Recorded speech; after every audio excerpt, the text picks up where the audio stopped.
రంగు రుచి ఆ చీకారం పొడి. అమరావతికి లైన్ క్లియర్ అయిపోయింది. రాష్ట్రానికి ఒకటే రాజధాని, అది అమరావతి అని తేల్చి చెప్పే రోజు ఎంతో దూరంలో లేదు. కేంద్ర ప్రభుత్వం దీనికి ఇప్పటికే గ్రీన్ సిగ్నల్ ఇచ్చినట్టుగా సమాచారం వస్తుంది. ఇటీవల ఒక వారం 10 రోజులుగా ఈ ఢిల్లీలో పార్లమెంటు సమావేశాల్లోనే సవరణ బిల్లు పెట్టబోతున్నారనే చర్చ జరిగింది. దానికి కౌంటర్ ప్రచారం కూడా పెద్ద ఎత్తున జరిగింది. అయితే ఇప్పుడు అందుతున్నటువంటి తాజా సమాచారం ప్రకారం అమరావతిని రాజధానిగా నిర్ణయిస్తూ ఇప్పటి వరకు రాష్ట్ర ప్రభుత్వం చేసినటువంటి ప్రతిపాదనలు, కేంద్ర ప్రభుత్వం తీసుకున్నటువంటి అంశాలు, వీటన్నింటినీ దృష్టిలో పెట్టుకొని 2024 నుంచి ఆంధ్రప్రదేశ్ రాజధానిగా అమరావతిని గుర్తిస్తూ ఒక సవరణ చేసే దిశగా కేంద్రం అడుగులు వేస్తోంది. దాదాపుగా ఇంటర్నల్ ప్రొసీజర్స్ అన్నీ కూడా ఫైనల్ అయిపోయినట్టుగా తెలుస్తుంది. అతి త్వరలోనే దీనిపైన నిర్ణయం తీసుకుంటుంది. అలానే అమరావతిని రాజధానిగా నిర్ణయించడంతో పాటు Amaravati pin code, STD, ISD కోడ్లను కూడా శాశ్వతం చేయబోతుంది. ఇక మీదట భవిష్యత్తులో ఆంధ్రప్రదేశ్ కానీ ఏ రాష్ట్రంలో అయినా కానీ రాజధానిని మార్చాలి అనేటువంటి ఆలోచన వచ్చినప్పుడు ఒక సంక్లిష్టమైనటువంటి ప్రక్రియగా అది మారే అవకాశం ఉంటుంది. పార్లమెంట్ అప్రూవల్ లేకుండా చేసేటువంటి పరిస్థితి కూడా ఉండకపోవచ్చు. ఎందుకంటే ఆంధ్రప్రదేశ్ విభజన చట్టంలో పేర్కొన్న అంశాల ఆధారంగా ప్రస్తుతం కేంద్రం చట్టం చేయబోతోంది. కాబట్టి ఆల్రెడీ దీని గురించి మనం చాలా వీడియోలు చేసుకున్నాం. ఇక ఏకైక రాజధాని అమరావతి అనేటువంటి విషయం పైన క్లారిటీ వచ్చేసింది. అధికారిక ఉత్తర్వులు వస్తే, అంటే బిల్లు పాస్ అయ్యి చట్టం అయిన తర్వాత చాలా మార్పులు ఉంటాయి. అయితే ప్రతి ఒక్కరికి ఒక సందేహం ఉంది, అసలు ఈ పిన్ కోడ్ గోల్ ఏంటి? అమరావతికి ఆల్రెడీ ఒక పిన్ కోడ్ ఉంది. ఇప్పుడు 522తో స్టార్ట్ అయ్యేటువంటి పిన్ కోడ్ అమరావతిలో ఉంది. ఏ గవర్నమెంట్ పోస్టులకి చూసినా కానీ మనం అమరావతిలో ప్రస్తుతం నడుస్తున్నటువంటి పిన్ కోడ్ ఇది నడుస్తుంది 020. ఇప్పుడు వెలగపూడి సెక్రటేరియట్ దగ్గర ఉన్నటువంటి పిన్ కోడ్ కింద చెప్తున్నారు. ఇక మీదట అమరావతి రాజధాని అయినాక పిన్ కోడ్లో మార్పు రాబోతుంది. రాజధానికి ఒక ప్రత్యేకమైనటువంటి పిన్ కోడ్ ఉంటుందా? ఒకసారి విశ్లేషించేటువంటి ప్రయత్నం చేద్దాం. వాస్తవానికి అమరావతి కానీ ఏ రాష్ట్రానికి స్వాతంత్రం వచ్చిన వెంటనే వచ్చినటువంటి ప్రక్రియ కాదు. కానీ దేశాన్ని కొన్ని జోనల్ సిస్టమ్గా విభజిస్తూ, పిన్ అంటే మనకు ఆల్రెడీ తెలుసు, పోస్టల్ ఇండెక్స్ నంబర్ అని చెప్పని అంటారు. పోస్టల్ సర్వీసులు సులభతరం చేసేటువంటి క్రమంలో తీసుకున్నటువంటి నిర్ణయం 1972 ప్రాంతంలో కేంద్ర ప్రభుత్వం వచ్చినటువంటి సంస్కరణలో భాగంగా ఈ పిన్ కోడ్ విధానాన్ని అమలు చేస్తున్నారు. అమెరికా లాంటి దేశాల్లో జిప్ పేరుతో దాన్ని అమలు చేస్తున్నటువంటి, అంటే జోనల్ ఇండెక్స్ నంబర్స్ కింద దాన్ని ప్రమోట్ చేస్తున్నారు. ఇక్కడ మన దగ్గర మాత్రం పిన్ కోడ్ అని చెప్తున్నారు. అసలు ఈ పిన్ కోడ్ విషయంలో ఉన్నటువంటి క్లారిఫికేషన్స్ ఒకసారి మనం చూద్దాం. పెమ్మసాని చంద్రశేఖర్ గారు మొన్న ఒక పోస్ట్ ఆఫీస్ ని కూడా ఓపెన్ చేశారు, జెన్జీ పోస్ట్ ఆఫీస్ అని చెప్తున్నారు. ఆ సందర్భంలో మరోసారి చెప్పారు అమరావతి రాజధాని అని. దీంతో పాటు ఒకసారి అసలు పిన్ కోడ్ ని ఏ విధంగా క్యాలిక్యులేట్ చేస్తారనేది ఒకసారి చూద్దాం. మనం దేశాన్ని ఇలా జోన్స్ గా విభజించి ఒక 5 జోన్లుగా విభజించారు. మొదటిది నార్త్ జోను, అందులో 1-2 సిరీస్ నడుస్తుంది. రెండోది వెస్ట్ జోను 3-4 సిరీస్ నడుస్తుంది. మూడోది సౌత్ జోను, ఇందులో 5-6 సిరీస్ నడుస్తుంది. నాలుగోది ఈస్ట్ జోను, ఇది 7-8 సిరీస్ నడుస్తుంది. అంటే ఆ జోన్స్లో వచ్చే రాష్ట్రాలన్నింటిలో కూడా ఈ కోడ్, ఈ నంబర్స్ ద్వారానే పిన్ డిసైడ్ చేశారనమాట. ఇక ఆర్మీ పోస్టల్ సర్వీసెస్ కోసం ఒక స్పెషల్ జోన్ క్రియేట్ చేశారు. వాటికి మాత్రం 9 అనేటువంటి నంబర్ను వాడతారు. సో ఇప్పుడు మనం చూస్తే కనుక నార్త్ జోన్, అందుకే ఇక్కడ ఢిల్లీ నార్త్ జోన్లో ఉంది కాబట్టి ఢిల్లీ పిన్ కోడ్ వచ్చి 11 దగ్గర నుంచి స్టార్ట్ అవుతుంది. సో అక్కడ దానికి ఉన్నటువంటి ప్రాధాన్యం. అలానే వెస్ట్ జోన్లో మనం చూస్తే ఇక్కడ 3-4 జోన్స్ ఉన్నాయి. ఇందులో గుజరాత్ స్టేట్ వస్తుంది, మహారాష్ట్ర వస్తుంది.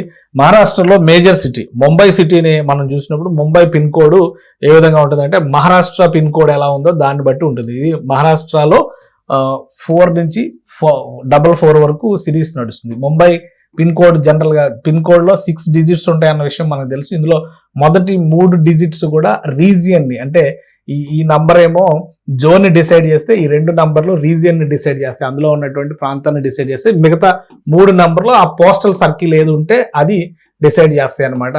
సో ముంబై పోస్టులు ఏవైనా కానీ 400తో వెళ్తాయి. హైదరాబాద్ పోస్టులు ఏవైనా కానీ 500తో వెళ్తాయి. బెంగళూరు మళ్ళీ అందులో 560తో వెళ్తాయి. ఇట్లా రకరకాలుగా ఎందుకంటే కర్ణాటక కోడ్ డిసైడ్ చేయడమే 56 to 59.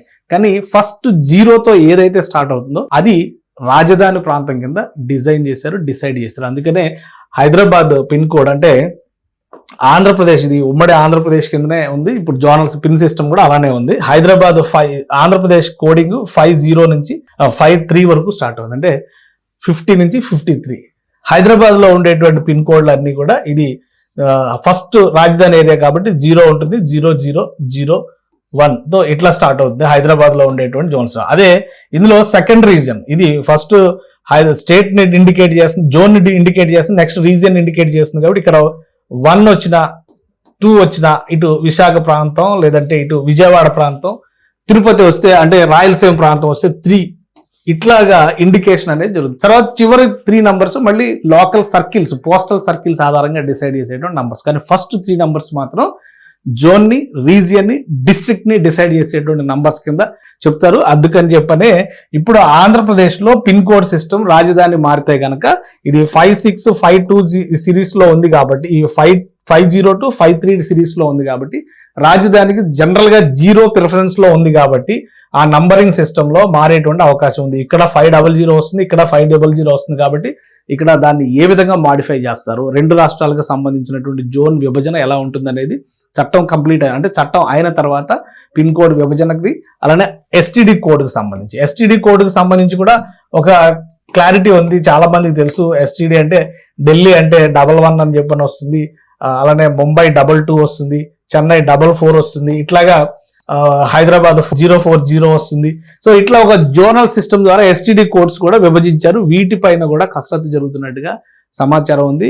ఒక 3 నెలలలో అమరావతికి సంబంధించినటువంటి ఈ పిన్ నంబర్ సిస్టమ్ మొత్తాన్ని, ఎస్టీడీ కోడ్ సిస్టమ్ మొత్తాన్ని, ఐఎస్డి కోడ్కి ఉండేటువంటి లింకేజ్ని కూడా కోడింగ్లో అంటే ఇంటర్నల్గా వాడేటువంటి నంబర్ సిస్టమ్ని ఒక రాజధాని స్టేటస్ ఇస్తూ అమరావతి ప్రాంతంలో రీడిఫైన్ చేయబోతున్నారు.